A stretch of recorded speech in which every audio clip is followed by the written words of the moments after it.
Hunger Games, I'm not looking at you. I'm never looking at you. You're beautiful. Your adaptations are fantastic.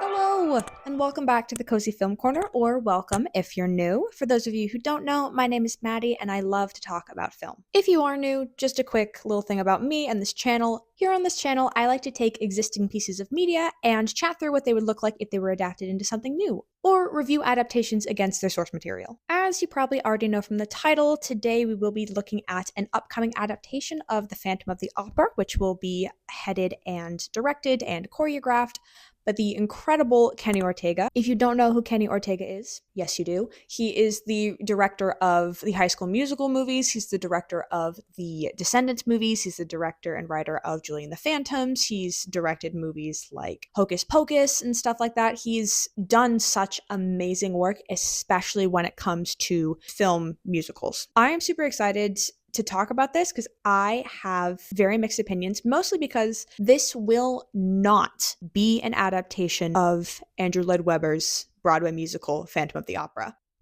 but rather it's going to be more of a translation of the novel of the same name, the 1909 novel by Gaston Leroux. But it's still going to be a musical, which we'll get into. I'm sure it's fine. But before we get started, make sure to like and subscribe, as well as hit that notification bell so you can be notified every time I post a new video. And without further ado, get a nice cozy drink, grab your blanket, get comfy, and let's talk about The Phantom of the Opera. My computer's super broken. Oh gosh. Okay.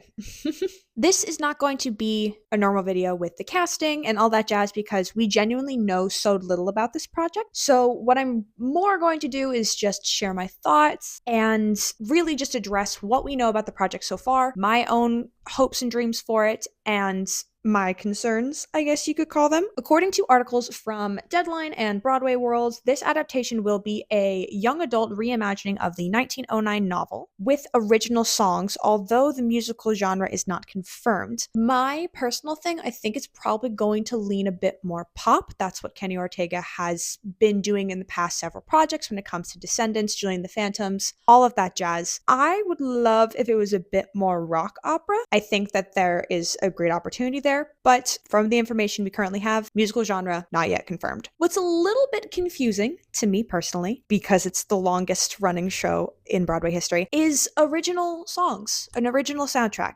for an adaptation of The Phantom of the Opera. I understand the desire to want to do something new, and I honestly am really excited about that kind of take on this adaptation. The fact that it could have been so much easier for them to use the Andrew Lloyd Webber version. You know, again, longest running show on Broadway, opened January 1988, 7 Tony Awards, including Best Musical that year alone. Wanting to make a new soundtrack does make me nervous. If there's anyone that I would trust with this, it is Kenny Ortega. So I'll watch. I'm scared, not gonna lie about that, but I'll be sad for sure. Those genuine concerns aside, I am genuinely kind of eager and excited to see how this project unfolds, especially when it comes to talks of wanting to franchise this project. And people are probably wondering, how would you franchise a standalone like Phantom of the Opera? And I am definitely going to get into that. I have so many thoughts about that alone, but we're just going to start off talking about the Phantom of the Opera book itself and the way that I anticipate this being adapted, as well as how I kind of really hope that they adapt it, especially with franchisement in mind. So what I am hoping for is in the vein of a majority of Ortega's recent musicals, especially film musicals, is that this project is not going to be a historical adaptation, and it's going to be a la the vein of Descendants, where they are in a magical school rather than at an actual opera house. And so what I think would be really great about that is, first off, having it in a school setting does already help really easily translate the source material into a YA setting, as well as raise the stakes, because this is not somewhere that people go for work. It would be the fact that there's a phantom haunting people's place of living, their accommodations. And so the threat of this ominous presence also living there is a bit more dire. Great way to kind of like build tension, build those stakes, create that really eerie, haunting environment. It's a lot of like what Tim Burton did with Wednesday, having a boarding school, this very magical, like kind of haunted castle, but stuff can happen when they're sneaking out of their dorms. I think that's a really interesting way to interpret this. I think for a YA setting specifically, that is a very strong path to take when it comes to translation. Additionally, I think it could be really cool to having this being set in a school focus specifically on the music department. So this will be kind of where the main crux of this season will take place,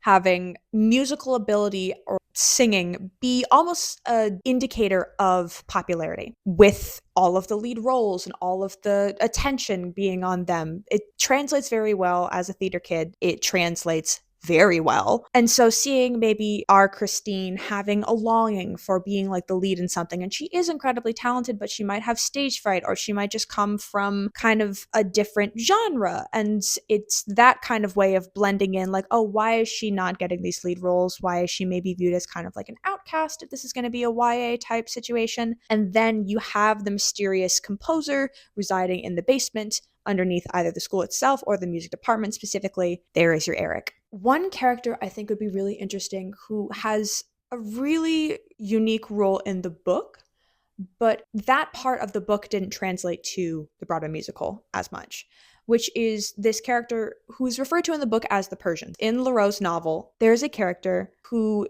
I think could translate really well to kind of like the head of the music department, because in the book, this is the character where we as the audience get that kind of exposition and backstory about Eric. So I think that having him be a either teacher or the headmaster or the head of the music school, having that pass with Eric when they were both students, and then seeing that dynamic when Christine is trying to figure out who this mysterious composer is, kind of getting the version of Eric that she sees when she is with him versus the version of him from an onlooker or someone who knew a previous version of him in their youth. I think that dichotomy, that back and forth from the above ground of the school versus the below ground of the basement, and the two conflicting versions of Eric that Christine is now trying to piece together and sort through, that kind of power struggle with this young girl in between, I think that would be a really interesting narrative. And I think placing it in a school specifically is very relatable. And I think the translation would be a really great honoring of the original source material without being a one-to-one. If you're new to this channel and you want to watch some of my other videos, any video that you watch is going to have at least one complaint about me talking about how I don't really enjoy one-to-one adaptations. I think that if you are going to adapt something, you should do it in a way that makes it fresh and exciting and new without discrediting or entirely changing the source material. It's a very fine line to walk, one that I feel is very important when it comes to adaptation. Unfortunately, has not been fully mastered when looking at recent adaptations. Hunger Games, I'm not looking at you. I'm never looking at you. You're beautiful. Your adaptations are fantastic. Keep it up. Regardless, let's get back to Phantom of the Opera, the franchisification of the series. So, this, I think, could be awesome. And this is mostly just self-indulgent for me. I would like this to happen because it would be so fun for me personally, and maybe other people, but mostly me. That's what I'm caring about right now. I do not think that it would take more than one limited series to cover Phantom of the Opera. I think if it is going to be a limited series, and I don't think it should be a movie, I think it should be a series broken up into maybe 9 to 10 episodes, 3-act arcs. But I think a really cool idea would be to build this series over the span of multiple seasons into a franchise that dedicates one season per classic literature property, all taking place across different departments of the same school. So season 1, Phantom of the Opera, Music Department. Season 2, Biology Department, Frankenstein. Season 3, Dorian Gray, Fine Arts School. I think that having like a different cast, but cameos with characters crossing over between the different departments, if they like know each other, if they're boarding, whatever, and teasing the characters for future seasons. So maybe Christine